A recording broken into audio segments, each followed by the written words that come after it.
Next, we're going to talk about these electrons and we're going to write out the electron configuration or orbital diagram. So basically, we're just giving the electrons a specific home, which we're going to find them. Remember, we have our periodic table. We separate our periodic table into 4 blocks. The 4 blocks are the 4 houses: the S, the P, the D. So again, we have the S block, we have the P block, the D block, and the F block. So we have the 4 blocks present here. We understand that over here we start number 1, 2, 3, 4. Over here we start number 2, 3. So the P block doesn't come into the 2. The 3 block comes in at 3, and the 4 block comes in at, the F block comes in at 4. So those are exact numbers we need to know. We do know that we read each sentence. We read a sentence just going straight across from left to right. And what's important, as we go from left to right, we're increasing in energy. And as we continue to move down, we're also increasing in energy. So those movements are increasing energy. And actually, using our periodic table, we're going to go after one of the elements over here. For example, we'll go after fluorine. Fluorine's number 9. So what I'm going to do is I'm going to start here and I'm just start documenting travel. So I go all the way through a 1s.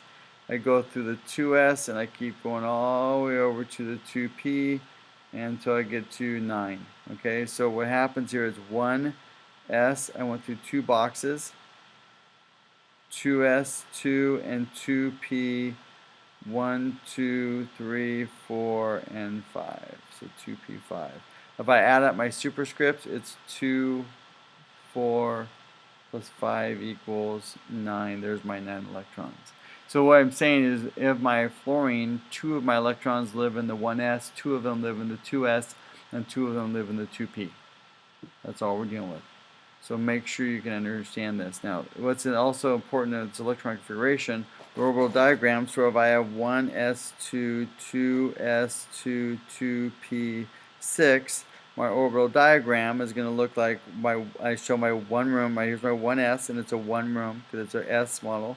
I then have a 2s, right? And S is a 1 room, and then I go to a 2p. So P is 1, 2, 3 bedroom model. It's a 2p. So my 1s is full. So I have 2 electrons, right? So 1 up and 1 down. My 2s is also full, 1 up and 1 down. And then my 2p, oops, this wasn't supposed to be 4, we're going fluorine, so that was 5. So it's 1, 2, 3, 4 pair up once, 5 pair up twice. And so in this situation, this is my orbital diagram. The exact same information, just a different format as we've gone through this process.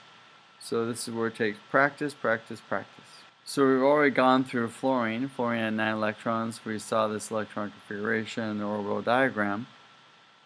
I already drew those out, but let's go to silicon. So silicon, so I go back to, so I get these, there's 5. So let's go back to silicon.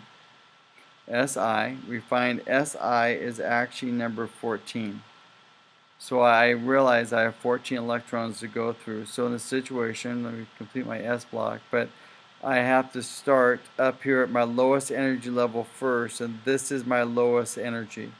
And I'm going to then start counting there. So my 1s1, 1s2. Then I drop down to my next sentence, and I start 2s1, 2s2, and I go straight across that. Still not right into my column 14. So 1s2, 2s2, 2p6. And so I'm not done yet. I go down to my 3s, I go down to my next level, and start marching across until I hit 14.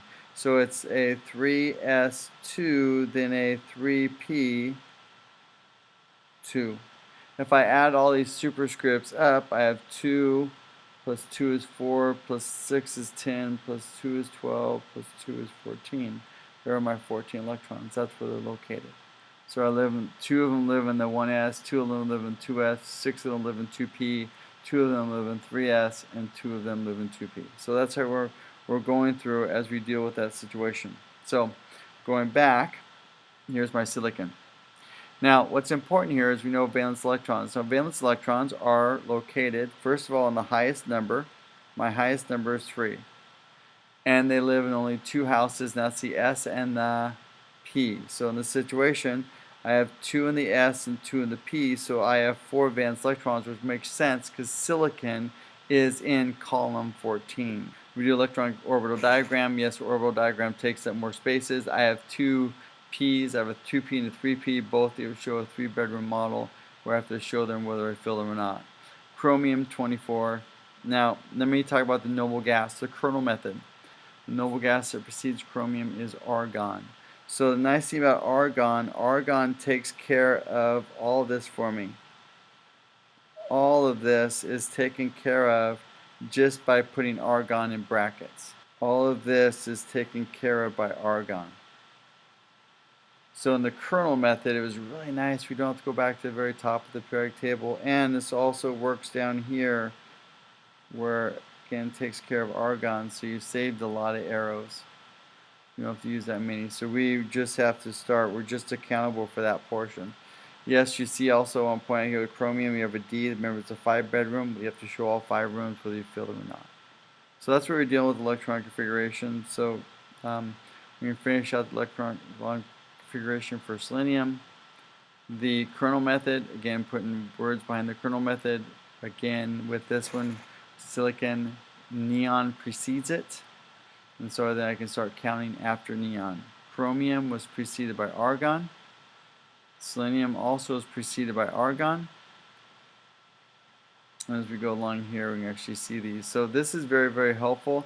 I want to point out here again, though, look at D has 5 rooms. You only have 1 electron in it, but you still have to show all 5 rooms. That's why, again, the orbital diagram takes up so much place.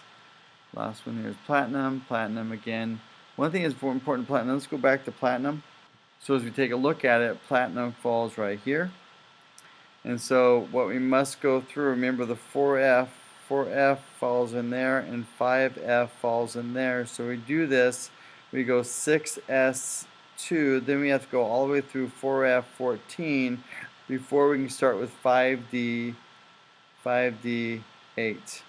And so remember, don't forget the F block when you actually are in that process. Very, very important.